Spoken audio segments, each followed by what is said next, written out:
கடந்த சில தினங்களாவே அப்போலோ ஹாஸ்பிட்டல்ல சிகிச்சை பெற்று வராங்க நம்ம தமிழக முதல்வர் ஜெயலலிதா. அவங்க உடல்நலம் பெற வேண்டி எல்லா அரசியல் கட்சி தலைவர்களும் வாழ்த்து செய்தி அனுப்பியிருக்கிறது தமிழக அரசியல் வரலாற்றுல ஒரு புதுவித நம்பிக்கையை ஏற்படுத்தியிருக்கு. அதுலயும் ஜெயலலிதாவோட நேரடி எதிரியா திகழ்ந்துட்டு வர திமுக தலைவர் கலைஞர் கருணாநிதி அவங்க கொள்கை அளவுல எங்களுக்குள்ள வேறுபாடுகள் இருந்தாலும் முதல்வர் சீக்கிரமா உடல்நலம் பெற்று வீடு திரும்பணும் அப்படின்னு அறிக்கை வெளியிட்டிருக்கிறது நாகரிக அரசியலோட நம்பிக்கை விதை. அவர் மட்டுமல்ல, மு.க.ஸ்டாலின் உட்பட திமுகவினர் சிலரோட வாழ்த்துக்கள் விசேஷமானவதான். திமுக அனுதாபியான கவி பேரரசு வைரமுத்து கூட ஜெயலலிதா உடல் நலம் பெற வேண்டி வாழ்த்து செய்தி அனுப்பியிருக்காரு.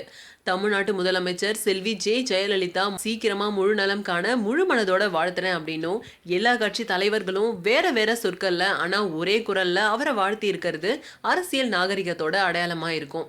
இந்த பொதுவெளி பண்பாடு போற்றுதலுக்குரியது மற்றும் தொடர வேண்டியது அப்படின்னும் பொதுமக்கள் சொல்றாங்க அப்படின்னு சொல்லியிருந்தாரு வைரமுத்து.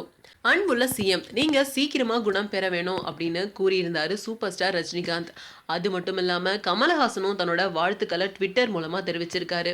தேர்ந்த நிர்வாகம், துணிச்சல், ஒளிவு மறைவு இல்லாத பட்டவர்த்தனம், பாரதியோட சொல்லுக்கு ஏத்த நிமிர்ந்த நன்னட, நேர்கொண்ட பார்வை, நிலத்துல யாருக்குமே அஞ்சாத நெறிக்கொண்ட தமிழக முதல்வர் ஜெயலலிதா மறுபடியும் புதுப்பொலிவுடனும் புத்துணர்ச்சியுடனும் முழு ஆரோக்கியத்துடனும் வெளிவந்து ஆட்சி பணிகளை சிறப்புற ஆற்ற எல்லாம் வல்ல இறைவனை பிரார்த்திக்கிறேன் அப்படின்னு இயக்குனர் இமயம் பாரதி ராஜா சொல்லியிருக்காரு. நடிகர் சங்க செயலாளர் விஷால் மற்றும் திரையுலக அமைப்புகள் நிறையவும் முதல்வர் நலம் பெற தொடர்ந்து வாழ்த்து செய்தி அனுப்பிய வண்ணம் இருக்காங்க.